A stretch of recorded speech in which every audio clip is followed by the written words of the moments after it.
پوری دنیا کے اندر اس کے پیغام کو عام کرو، اپنی نسلوں میں قرآن کریم کو منتقل کرو۔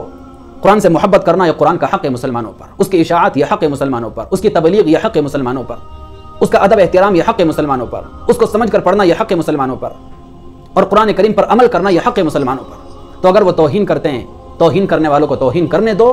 تم پریکٹیکل میں قرآن کی عزت کر کے، قرآن سے محبت کر کے، قرآن سے محبت کا ثبوت دکھا کر کے ساری دنیا کو بتاؤ کہ دیکھو ہم قرآن کریم سے کتنی والہانہ محبت کرتے ہیں، اور قرآن کریم کے حوالے سے اور ہمارے آقا علیہ الصلوۃ والسلام کے حوالے سے ہمارے جذبات کیا ہیں۔ السلام علیکم ورحمۃ اللہ وبرکاتہ۔ میرے دوستو عزیز، امید ہے آپ خیریت اور عافیت کے ساتھ ہوں گے۔ ابھی ایک خبر آئی، آپ کو بھی اس کا علم ہوا ہوگا۔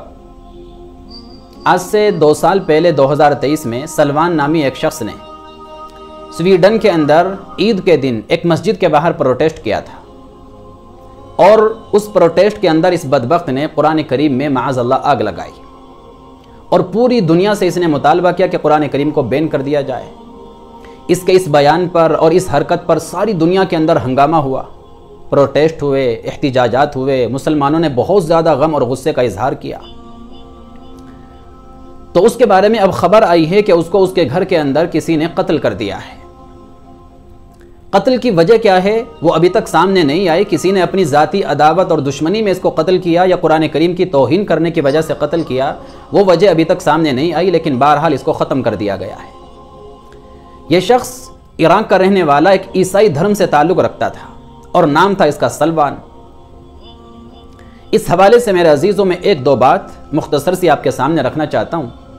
پہلی بات تو یہ ذہن میں رکھیں، کسی بھی انسان کو قانون ہاتھ میں لینے کی اجازت نہیں ہے۔ کوئی آدمی اگر جرم کرتا ہے تو مجرم کو پکڑ کر گورنمنٹ کے حوالے کیا جائے گا۔ یہ گورنمنٹ کی ذمہ داری ہے، عدالت کی ذمہ داری ہے کہ وہ اس کے خلاف مقدمہ دائر کرے، مقدمہ چلائے، اور جو بھی اس کو سزا مل سکتی ہے، کڑی سے کڑی سزا اس کے لیے تجویز کی جائے اور اس کو کیفر کردار تک پہنچایا جائے۔ عام انسان کو قانون ہاتھ میں لینے کی اجازت نہیں ہے، لیکن عام طور سے دیکھنے کو ایسا ملتا ہے کہ عدالتیں جب مجرم کو سزا نہیں دیتی اور مجرم آزاد گھومتے رہتے ہیں، تو پھر کوئی نہ کوئی اللہ کا بندہ کھڑا ہو جاتا ہے جو جذبات سے بھرا ہوا رہتا ہے، اور موقع پا کر ہمیشہ کے لیے اس کو ختم کر دیتا ہے۔ پھر لوگ کہتے ہیں کہ دیکھو مسلمان تو اس طرح کے ہوتے ہیں، حالانکہ یہ عدالتوں کے سست رویے کی وجہ سے بعض مرتبہ یہ قدم اٹھایا جاتا ہے۔ جو لوگ اندر سے بہت زیادہ غم اور غصے کے اندر ہوتے ہیں، کیونکہ اس کا تعلق انسان کے جذبات کے ساتھ ہے، تو جب ان کو موقع ملتا ہے، وہ موقع ملتے ہی اپنی آگ کو ٹھنڈا کر لیتے ہیں، اپنے غصے کو ٹھنڈا کر لیتے ہیں اور انتقام لے لیتے ہیں۔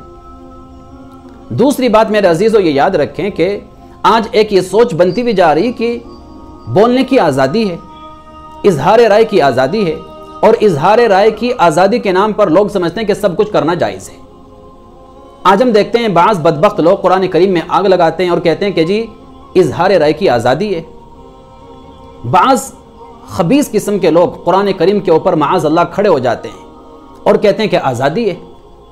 بعض ہمارے آقا علیہ الصلوۃ والسلام کی شان میں گستاخی کرتے ہیں اور کہتے ہیں کہ آزادی ہے۔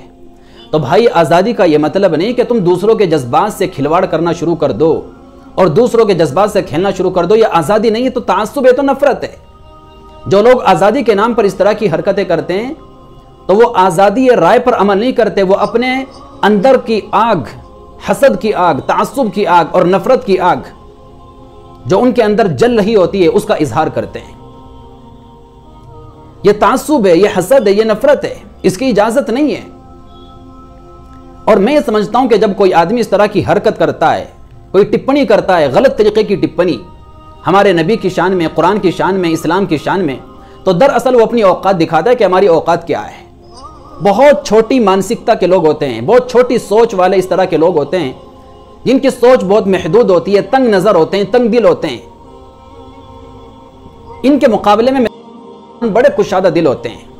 آپ نے کسی مسلمان کے بارے میں کبھی نہیں سنا ہوگا وہ کسی کی کتاب کی توہین کرتا ہے، کسی کے مذہبی رہنما کی توہین کرتا ہے، کسی کے مذہب کی توہین کرتا ہے، کسی کے نبی کی توہین کرتا ہے، جبکہ آئے دن ہمارے آقا علیہ الصلوۃ والسلام، ہمارے مذہب، ہمارے دین اور ہماری کتاب قرآن کریم کی شان میں لوگ گستاخیاں کرتے رہتے ہیں۔ ہمیں تو اجازت ہی نہیں دیتا ہمارا دین کہ تم دوسروں کے مذہب کی توہین کرو، ہم سب کی رسپیکٹ کرتے ہیں، سب کا ادب کرتے ہیں، سب کا احترام کرتے ہیں، سب پر ایمان رکھتے ہیں۔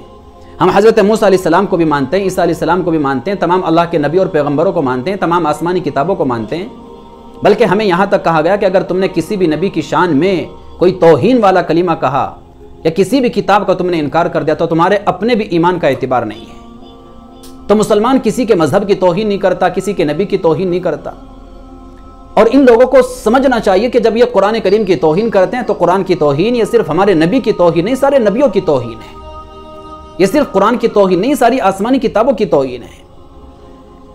اس لیے کہ اسی کتاب کے اندر، قرآن کریم کے اندر، ہمارے آقا علیہ السلام سے زیادہ حضرت موسیٰ علیہ السلام کا ذکر ہے، حضرت عیسیٰ علیہ السلام کا ذکر ہے۔ اور پہلی جو آسمانی کتابیں تورات، زبور، انجیل، ان کی تمام تر صداقتوں کا، تعلیمات کا ذکر ہے۔ تو قرآن کی توہین یہ سارے نبیوں کی توہین ہے، ساری آسمانی کتابوں کی توہین ہے۔ اور آخری بات میرے عزیزوں یہ کہنا چاہتا ہوں خاص طور سے مسلمانوں سے کہ اگر وہ توہین کرتے ہیں تو تم مسلمانوں قرآن کی عزت کرو، قرآن سے محبت کرو، قرآن سے محبت کا حق ادا کرو۔ وہ قرآن میں آگ لگاتے ہیں، وہ معاذ اللہ قرآن کریم کے اوپر کھڑے ہوتے ہیں، وہ قرآن کریم کو پھاڑتے ہیں، جلاتے ہیں۔ تم قرآن کو سینے سے لگا لو، قرآن کو بوسے دو، قرآن کو چومو، قرآن کو اپنے سر پر رکھو، بار بار قرآن کریم کو ہاتھوں میں پکڑ کر اس کو چومو، اس کو بوسے دو، اس کو سینے سے لگاؤ تاکہ قرآن کی عظمت، اہمیت اور محبت تمہارے دل کے اندر اتر جائے۔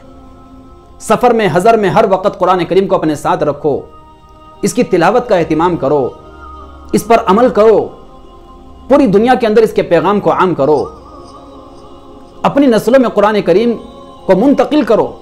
قرآن سے محبت کرنا یہ قرآن کا حق ہے مسلمانوں پر، اس کی اشاعت یہ حق ہے مسلمانوں پر، اس کی تبلیغ یہ حق ہے مسلمانوں پر، اس کا ادب احترام یہ حق ہے مسلمانوں پر، اس کو سمجھ کر پڑھنا یہ حق ہے مسلمانوں پر، اور قرآن کریم پر عمل کرنا یہ حق ہے مسلمانوں پر۔ تو اگر وہ توہین کرتے ہیں، توہین کرنے والوں کو توہین کرنے دو۔ تم پریکٹیکل میں قرآن کی عزت کر کے، قرآن سے محبت کر کے، قرآن سے محبت کا ثبوت دکھا کر کے ساری دنیا کو بتاؤ کہ دیکھو ہم قرآن کریم سے کتنی والہانہ محبت کرتے ہیں، اور قرآن کریم کے حوالے سے اور ہمارے آقا علیہ الصلوۃ والسلام کے حوالے سے ہمارے جذبات کیا ہیں۔ اس لیے جب تم قرآن کی شان میں کوئی گستاخی کرتے ہو یا ہمارے نبی کی شان میں کوئی گستاخی کرتے ہو تو ہمارے جذبات مجروح ہوتے ہیں، ہمیں تکلیف ہوتی ہے، لیکن ہم صبر کرتے ہیں اس لیے کہ اللہ نے ہمیں صبر کرنے کا حکم دیا ہے، اور ہم قانون کو اپنے ہاتھ میں نہیں لیتے ہیں۔ مسلمان پرامن ہے اور مسلمان پرامن ہی رہنا چاہتا ہے۔ اللہ تعالی ہمیں عمل کی توفیق عطا فرمائے۔ السلام علیکم ورحمۃ اللہ وبرکاتہ۔